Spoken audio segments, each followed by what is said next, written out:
Mi esposo, 34M, y mi mejor amiga, 33F, tenían una aventura de 2 años. No sé ni por dónde empezar. Siento que estoy escribiendo esto desde el fondo de un pozo, con los dedos entumecidos y un zumbido en los oídos que no para. Ayer por la mañana, yo tenía una vida. Tenía un esposo, Damián Ferrer, con quien llevaba 10 años casada y a quien amaba con cada fibra de mi ser. Tenía una mejor amiga, Valeria Montes, mi hermana de otra sangre, la persona que guardaba todos mis secretos desde que teníamos 15 años, y nos escondíamos en su azotea a planear un futuro que, jurábamos, compartiríamos para siempre.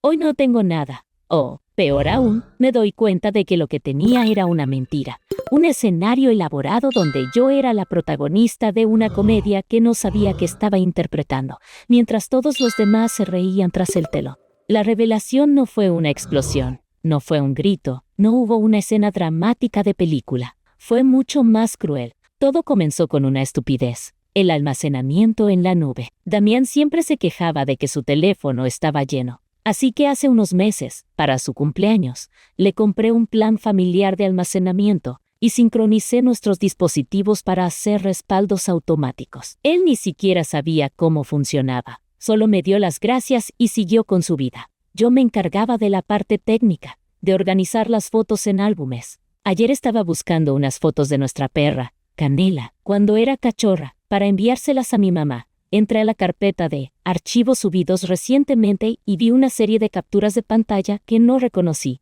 El nombre del archivo era una serie de números y letras sin sentido. Por pura curiosidad hice clic. La primera imagen era una conversación de WhatsApp. El nombre del contacto en la parte superior era VM, guardado con un emoji de un trébol. Mi corazón dio un vuelco. Valeria Montes. Sus iniciales. Leí las primeras líneas. Era ella, quejándose de su jefe. Damián le respondía con un sticker de un gatito dándole ánimos. Normal, pensé. Son amigos. Yo los presenté. Es lógico que hablen. Pero seguí bajando. Y entonces lo vi. Un mensaje de Damián. Ya quiero que sea viernes para escaparnos. No dejo de pensar en cómo te veías con ese vestido rojo. El mensaje de Valeria de vuelta fue una foto de ella, en el probador de una tienda, usando el mismo vestido rojo que me había modelado por videollamada hacía 3 semanas, pidiéndome opinión porque tenía una primera cita importante. Recuerdo haberle dicho que se veía espectacular, que ese hombre sería un afortunado. El hombre era mi esposo. Sentí como el aire se escapaba de mis pulmones, como si alguien me hubiera dado un puñetazo en el estómago. Mi mano temblaba tanto que apenas podía controlar el ratón. Seguí abriendo archivos. Había cientos. Capturas de pantalla de conversaciones que se remontaban a más de 2 años. Fotos de ellos en un hotel con vista al mar. El mismo al que Damián me dijo que había ido a una conferencia de trabajo el año pasado. Fotos de ellos, besándose en su coche. Un video corto de Valeria riéndose mientras Damián le cocinaba en una cocina que no era la nuestra. Le preparaba la misma pasta con mariscos que él me había hecho a mí para nuestro 7º aniversario, la que llamaba nuestra receta especial. En el video, ella le decía: «Eres mucho mejor que en los restaurantes, mi amor». Y él se reía. Esa risa, la misma risa que me enamoró, la que yo creía reservada para mis chistes malos y mis torpezas. Pero el verdadero horror, la humillación que ahora me consume, no vino solo de la traición de las 2 personas más importantes de mi vida. Vino después. Cuando Damián llegó a casa, yo estaba sentada en el sofá de la sala, en la oscuridad, con el portátil abierto sobre mis rodillas. No tuve que decir nada. Vio mi cara, vio la pantalla iluminada, y su rostro se descompuso. No lo negó, ni siquiera lo intentó. Lo único que dijo, con una voz que era apenas un susurro, fue: «Alondra, yo».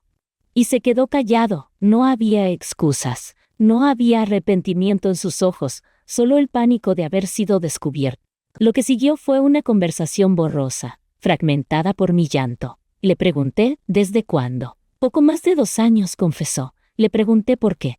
Me dio la respuesta más cobarde y cliché que existe. Las cosas contigo se habían vuelto una rutina. Con ella era diferente, era emocionante. ¿Rutina? La rutina de cuidarlo cuando tuvo neumonía y no me separé de su lado por semanas. La rutina de apoyar su sueño de empezar un negocio propio invirtiendo mis ahorros y trabajando horas extra para que tuviéramos estabilidad, la rutina de amarlo incondicionalmente, de construir un hogar, de planear un futuro que incluía hijos que, gracias a Dios, nunca llegaron. La verdadera daga en el corazón llegó cuando le pregunté quién más lo sabía. Él desvió la mirada, y ahí supe. No era una pregunta de sí o no, era una lista. Empecé a nombrar personas, como si pasara lista en un paredón de fusilamiento. Tu hermano Ricardo lo sabía. Silencio, asintió. Ricardo, quien siempre ha sido como un hermano para mí, quien venía a cenar todos los domingos. Ahora entiendo por qué últimamente evitaba mirarme a los ojos, por qué sus abrazos se sentían rígidos. ¿Tu prima Jimena? Otro asentimiento.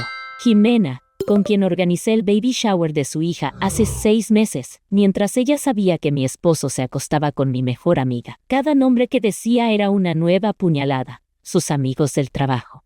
Algunos de nuestros amigos en común. La lista seguía y seguía. Llamé a Valeria. Tenía que escuchar su voz. Contestó con ese tono alegre y cantarino que ahora me revuelve el estómago. Amiga, qué milagro, justo pensaba en ti. Las palabras se me atoraron en la garganta. Solo pude decir, lo sé todo. Hubo un silencio sepulcral al otro lado de la línea, y luego la escuché suspirar, un suspiro de resignación, no de sorpresa. Alondra, déjame explicarte, empezó a decir. No la dejé. Le colgué, no quería sus explicaciones, no quería sus mentiras.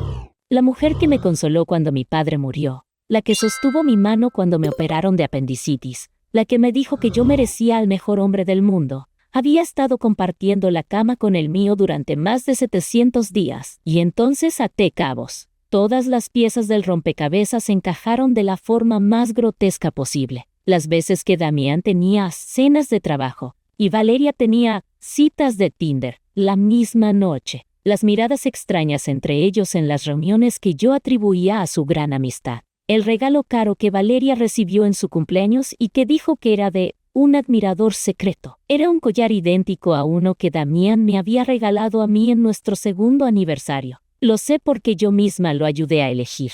Ahora vivo en una casa que se siente como la escena de un crimen. Cada objeto, cada foto en la pared es un recordatorio de la farsa. Anoche dormí en el cuarto de huéspedes, o lo intenté. Pasé horas mirando el techo, reproduciendo cada conversación, cada gesto, cada risa de los últimos 2 años, buscando las señales que no vi, pero no es que no las viera, es que confiaba en ellos. Me siento despojada de mi propia historia, como si mi memoria hubiera sido editada sin mi permiso. Todos lo sabían. Cuando iba a las reuniones familiares de Damián, se reían de mí en voz baja. Cuando me sentaba a tomar un café con nuestro círculo de amigos, intercambiaban miradas de lástima por encima de mi cabeza. Soy la tonta del pueblo, la esposa ciega, el chiste andante, y lo peor es que no solo perdí a mi esposo y a mi mejor amiga, perdí a todo mi sistema de apoyo, porque todos eran cómplices de su silencio. Estoy completamente sola en esto, completamente humillada, y no paro de preguntarme, ¿cómo se puede seguir adelante después de descubrir que tu vida entera ha sido una mentira compartida por todos menos por ti? Actualización 1. Ha pasado una semana. Una semana desde que mi vida, tal y como la conocía, se disolvió como una aspirina en un vaso de agua. Levantarme de la cama del cuarto de huéspedes, que ahora es mi búnker, y empezar a hacer lo que tengo que hacer. He vuelto a leer mi post inicial para recordar el torbellino de emociones de ese primer día. Y es como leer el diario de otra persona, una versión de mí más ingenua, más rota.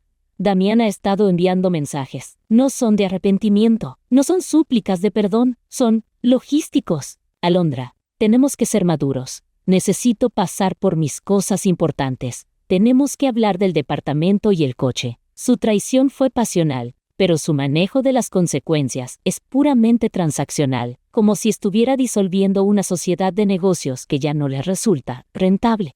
Me habla de madurez cuando él se comportó como un adolescente hormonal durante 2 años a mis espaldas. Me di cuenta de que no está triste por haberme perdido, está molesto por la inconveniencia de haber sido descubierto. La gran fachada que construyó se ha derrumbado, y ahora tiene que lidiar con los escombros, y eso le fastidia. La verdadera prueba de fuego llegó hace 3 días. Sonó el timbre.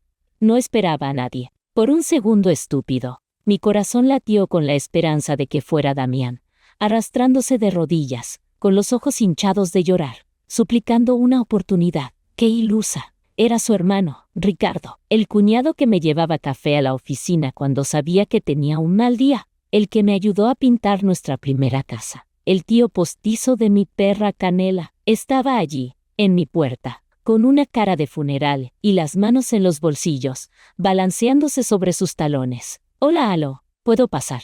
Solo quería ver cómo estabas». Lo dejé entrar, pero cerré la puerta y me quedé de pie, bloqueando el paso hacia la sala. No le ofrecí asiento, no le ofrecí agua, solo lo miré, esperando. Carraspeó y soltó la frase que deben enseñar en el curso para cómplices cobardes. «Mira, yo sé que estás enojada, pero no quería meterme. Son cosas de pareja». Sentí cómo la rabia fría de la que hablaba antes me subía por la garganta. «¿Cosas de pareja?», le respondí, y mi voz sonó extraña, más grave, más dura. «Que mi esposo se acueste con mi mejor amiga durante 2 años te parecen cosas de pareja. Que yo viviera en una mentira orquestada por la gente que se sentaba en mi mesa a comer, ¿te parece un simple problema de pareja en el que no debías meterte?». Se encogió. «Es que él es mi hermano, Alondra». Me puso entre la espada y la pared, y ahí exploté. «Elegiste el silencio porque era más fácil que tener una conversación incómoda con tu hermano. Elegiste venir a mi casa, sonreírme, preguntarme por mi día, sabiendo perfectamente que Damián probablemente se había revuelto con Valeria esa misma tarde. Cada sonrisa tuya, cada abrazo, cada cuídate mucho, cuñada, era una mentira.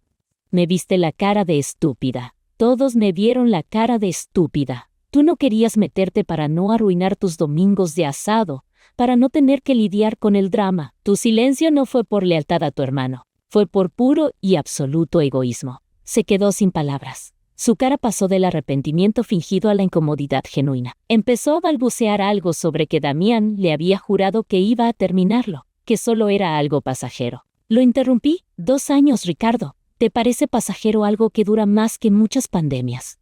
¿Cuánto tiempo más ibas a esperar?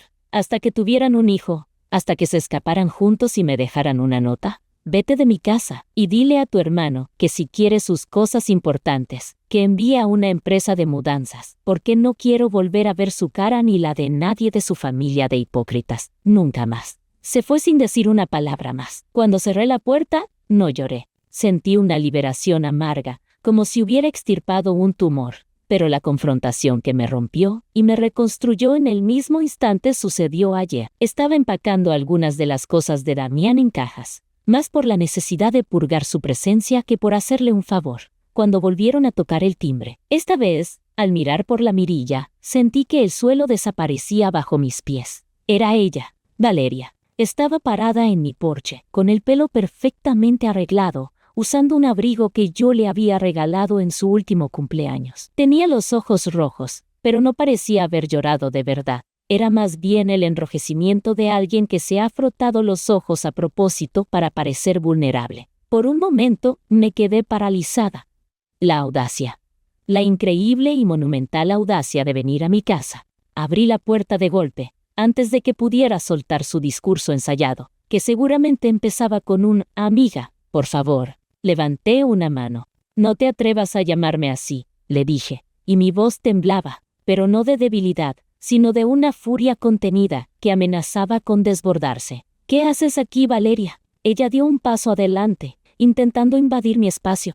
«Solo quiero hablar, explicarte. Las cosas no son como parecen». Me reí. Una risa seca, sin alegría. «Ah, no. Entonces las cientos de fotos y mensajes son una elaborada falsificación. La cocina en la que te grabó mientras te hacía su pasta especial es un set de Hollywood. El hotel con vista al mar era un espejismo. No me trates como si fuera idiota. Ya me trataste como idiota durante 2 años. Creo que es suficiente». Las lágrimas empezaron a brotar de sus ojos, ahora sí, lágrimas de frustración porque su guión no estaba funcionando. «Tú no lo entiendes, Alondra. Me sentía tan sola. Y él fue tan atento». Empezó como una amistad. Nunca quise hacerte daño. Cada palabra era un insulto a mis recuerdos, a nuestra historia. Sola. Estabas sola la noche que me llamaste llorando por tu ruptura con aquel chico. Mientras yo dejaba todo para ir a tu casa con un bote de helado y mi esposo te esperaba en un hotel a 10 minutos de allí, te sentías sola cuando planeamos juntas mis vacaciones de aniversario con Damián. ayudándome a elegir lencería mientras tú ya sabías cómo le quedaba. Nunca quisiste hacerme daño. Cada beso, cada mensaje secreto, cada encuentro clandestino fue una elección. Tú elegiste apuñalarme por la espalda, día tras día durante 24 meses. Eres la madrina de mi perra, por el amor de Dios. Sostuviste mi mano en el funeral de mi padre. Le conté a Damián, en la cama que compartías con él, lo afortunada que era de tenerte como amiga. ¿Cómo dormías por las noches? Empezó a sollozar, diciendo mi nombre una y otra vez, como un mantra. Lo siento. Lo siento. Era el lo siento de quien lamenta haber sido descubierto, no de quien lamenta el acto. No, no lo sientes, le dije, y di un paso atrás, cerrando la puerta lentamente. Tú no perdiste nada, ganaste lo que querías, te quedaste con el premio. Ahora vive con él, pero no vuelvas a mi casa. No vuelvas a decir mi nombre. Para mí, moriste el día que decidiste que mi marido valía más que nuestra hermandad. Cerré la puerta justo cuando iba a decir algo más, y eché el cerrojo. Me apoyé contra la madera, y esta vez sí lloré. Lloré por la amiga que perdí, por la hermana que creí tener, por la estupidez de haberle confiado mi alma a una traidora. He cortado a los 2 actores principales de esta obra de teatro macabra, pero ahora me enfrento a un público de cómplices silenciosos. He bloqueado a decenas de personas en mis redes sociales. He borrado números de teléfono. Mi mundo se ha encogido a un puñado de personas en las que, creo, todavía puedo confiar. Pero el daño a mi capacidad de juzgar a la gente es casi irreparable. Miro a todo el mundo con sospecha. La traición de uno es un ataque. La complicidad de muchos es una guerra psicológica. Y ahora que el polvo empieza a sentarse, me queda una duda que me carcome por dentro y no me deja dormir. He cortado a los traidores. Pero, ¿qué se supone que haga con todos los que sabían y callaron? Actualización 2. Han pasado 3 meses. 3 meses que se sienten como una década. Y como un parpadeo, todo al mismo tiempo. He dejado de contar los días desde el día del descubrimiento, y he empezado a medir el tiempo en pequeños hitos de supervivencia. La primera noche que dormí sin llorar. La primera vez que comí una comida completa sin sentir náuseas. El primer cheque de pago que deposité en mi nueva cuenta bancaria, una a la que solo yo tengo acceso. Les escribo de nuevo. No porque necesite respuestas a una pregunta desesperada, sino como un cierre, un punto final a este capítulo horrible que compartí con ustedes, desconocidos que se convirtieron en mi inesperado salvavidas. Volver a leer mis publicaciones anteriores es como observar las etapas de un duelo en tiempo real. La primera era el shock puro y la humillación desgarradora de saber que mi vida era un teatro y yo la única del público que había pagado por su entrada. La segunda fue la rabia, una furia volcánica que me dio la fuerza para cortar los lazos, para enfrentarme a los fantasmas de mi cuñado Ricardo y de la que alguna vez fue mi amiga, Valeria.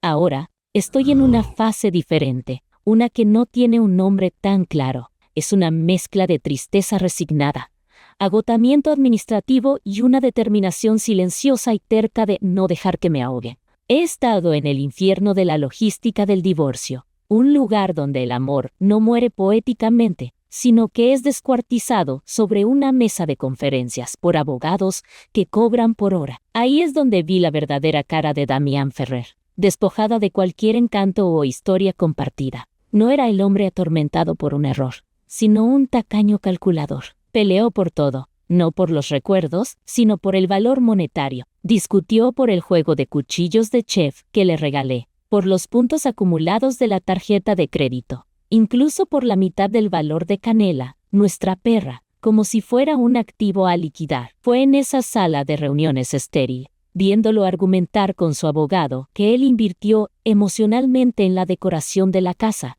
y por tanto merecía más, que finalmente lo entendí. No lo extrañaba a él, extrañaba la idea que yo me había construido de él, el personaje que yo misma ayudé a escribir y a dirigir, el hombre real, el que estaba sentado frente a mí con su traje barato y su codicia mal disimulada. Era un completo desconocido, un extraño con el que había compartido 10 años de mi vida y mi cama. En cuanto a los demás, el círculo de cómplices, tomé la decisión más difícil y liberadora de mi vida, la amputación. Bloqueé números, archivé chats y eliminé perfiles de redes sociales como si estuviera desinfectando una herida. No hubo más confrontaciones dramáticas. Simplemente los borré. Algunos intentaron contactarme a través de familiares o cuentas nuevas, con mensajes que iban desde la lástima, solo quiero que sepas que pienso en ti, hasta la manipulación descarada. La vida es muy corta para guardar rencor. No respondí a ninguno. Comprendí que su silencio no fue un acto pasivo, fue una elección activa. Eligieron la comodidad sobre la integridad. Eligieron la lealtad a un mentiroso sobre la amistad conmigo. No se puede reconstruir un puente sobre cimientos podridos. Y yo no iba a desperdiciar ni un clavo más intentándolo.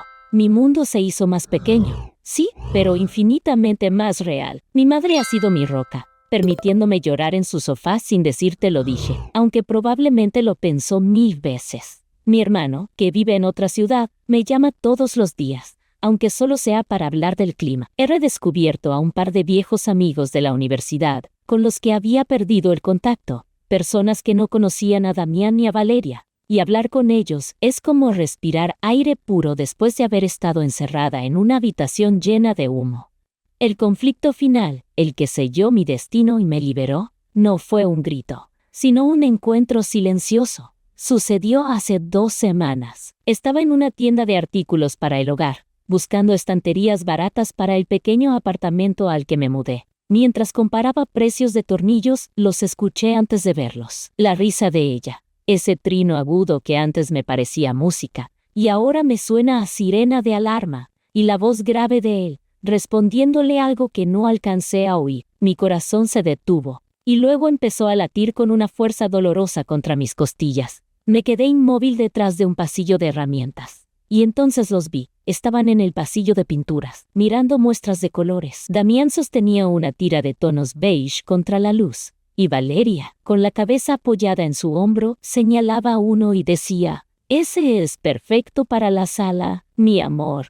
Parecían una pareja cualquiera, discutiendo sobre la decoración de su nido de amor, un nido construido sobre las ruinas del mío. Por un instante el pánico me invadió. Quise correr, esconderme, desaparecer. Pero entonces algo cambió. Los miré bien. Vi la tensión en la mandíbula de Damián, la forma en que sus ojos se movían rápidamente, como si temiera ser reconocido. Vi la sonrisa un poco forzada de Valeria, la forma en que su mano se aferraba a su brazo con demasiada fuerza como si tuviera miedo de que se fuera a escapar. Y no vi a 2 amantes apasionados y victoriosos. Vi a 2 co-conspiradores, 2 personas unidas, no por el amor, sino por el secreto y la transgresión. Y me di cuenta de que su relación siempre estaría manchada por el fantasma de su origen. Siempre tendrían que mirar por encima del hombro. Siempre llevarían el estigma de cómo empezaron. Su amor nació de una traición. Y esa es una partida de nacimiento que nunca podrán quemar. Respiré hondo, puse los tornillos en mi carrito y avancé. Caminé por su pasillo para llegar a la caja. No cambié de rumbo, no aceleré el paso. Levanté la cabeza y pasé junto a ellos. Damián me vio primero. Su rostro se convirtió en una máscara de pánico y palidez. Me miró como si hubiera visto a un fantasma. Valeria siguió su mirada y su sonrisa se congeló en sus labios. Sus ojos se abrieron de par en par, llenos de una mezcla de miedo y culpa. No les dije nada, no les dediqué ni una mueca de odio. Simplemente los miré, a ambos, directamente a los ojos, por un segundo que duró una eternidad. Y en mi mirada, no había dolor, no había súplica. Había reconocimiento y había indiferencia. Era la mirada que le das a un extraño que se te cruza en la calle. Y luego seguí caminando. Pagué mis tornillos, salí de la tienda y, una vez en mi coche, solté el aire que no sabía que estaba conteniendo. No lloré. Me sentí libre. Había visto al monstruo de frente y descubrí que ya no tenía poder sobre mí. El cierre de todo este asunto ocurrió la semana pasada. Firmé los papeles finales para la venta de la casa, el lugar donde construí mis sueños, donde lloré, reí y amé. Ahora le pertenece a una joven familia que no sabe nada de los secretos que guardan sus paredes. Entregué las llaves y, al salir por última vez, no sentí la tristeza que esperaba. Sentí un vacío, sí, pero era un vacío limpio, como un terreno baldío listo para una nueva construcción. He aprendido que la confianza no es algo que se da una sola vez. Es un músculo que puede atrofiarse, pero también puede volver a fortalecerse, aunque con cicatrices. Perdí casi todo lo que creía que definía mi vida, pero en el proceso Me encontré a mí misma, una versión de Alondra que no necesita la validación de un esposo ni la complicidad de una mejor amiga para saber quién es. Al final, la traición no me destruyó, me demolió para que pudiera reconstruirme desde los cimientos. Y esta vez, el plano es solo mío.